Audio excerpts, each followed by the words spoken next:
Hello everyone. Canada's euthanasia laws are getting another look in Parliament. BC Provincial Conference has an update. ARPA is granted intervenor status in a case regarding Canada's current laws on prostitution, and Marches for Life are returning this year across the country. It's Wednesday, April 20th, and this is Quick Updates.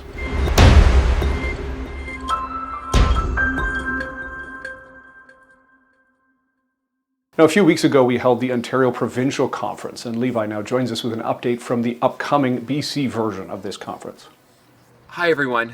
Due to an unforeseen scheduling conflict, we're condensing next week's BC God and Government Conference into one evening. So next Friday, April 29th, we're going to condense the entire conference just to the one evening. We're going to be focusing on the impact Christians are making in the public square, as well as how we can be involved in municipal politics and political parties. The event location is still the same. We're going to start a little bit earlier at 7 o'clock, but there's no requirement now to register beforehand or to pay to attend. So we're just looking forward to seeing as many of you there as possible. Back to you, Colin.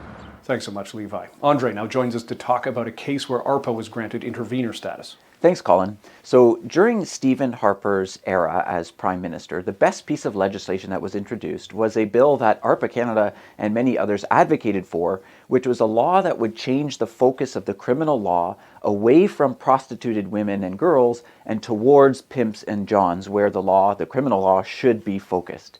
That piece of legislation, a great piece of legislation, is now under attack in the courts. There's a constitutional challenge trying to undermine that piece of legislation. And so ARPA Canada, together with a number of other interveners, has applied to intervene in the case in order to bring arguments to bear on this case.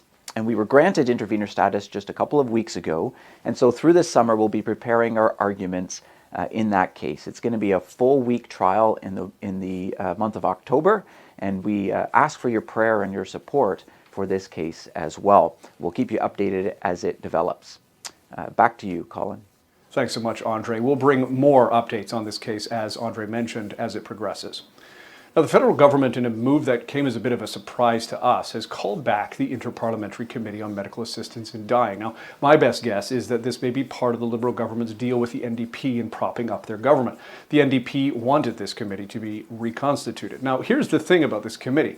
Its purpose is pretty vague when it comes to reviewing euthanasia over the last 5 years and discussing the regulations for upcoming changes to euthanasia that Bill C-7 changed last year. Even more concerningly is that the government is effectively waiting for a report coming from their expert panel, which isn't due until the end of April at least. With the current political climate in Ottawa, that means this Interparliamentary Committee is not doing anything really except rubber stamping whatever the Justice Minister and this expert panel will recommend. It's a kind of show of democracy without really caring about public input. Now, I'm going to be honest. With the committee that's made up of members from the House of Commons and Senate, the majority of which are all in support of expanding medical assistance in dying even further, and possibly even to minors, that means that the work that we do in challenging this committee is going to be an uphill climb at best. So what's our goal here? Well, our goal, with your help, is to alert the public by focusing on the Care Not Kill campaign, raising public awareness about this issue. And we're particularly concerned with the issue of the March 17th, 2023 deadline for mental health and the provision of assisted suicide. So you can go to carenotkill.ca, where you can order some of our flyers to distribute in your neighborhood. We've already gone through over 30,000 of them, and we've just placed another order for around 30,000 as well. We'd love to see your order coming through today.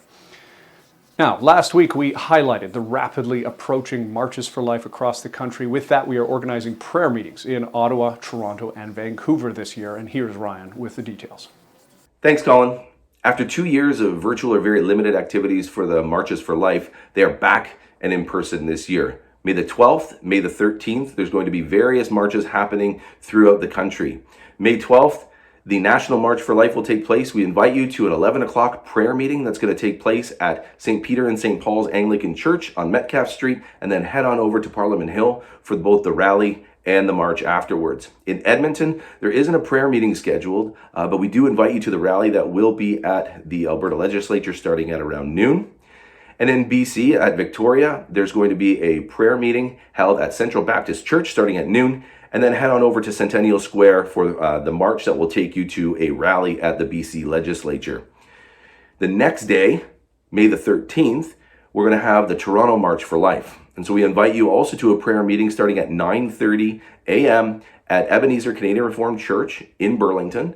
And then from there, we'll use the church as a bit of a carpooling point. Head on over to Toronto, to Queen's Park at noon, where there's going to be a rally and a march to the streets of Toronto. We really hope you take advantage of one of these meetings and that you join us in being a voice for the voiceless at one of the Marches for Life in Canada this year. Back to you, Colin. Thanks so much, Ryan. For more, you can go to our dedicated March for Life page at arpacanada.ca. That's it for quick updates this week. Thanks to you for watching. Please do like, share, and subscribe, and we'll see you next week.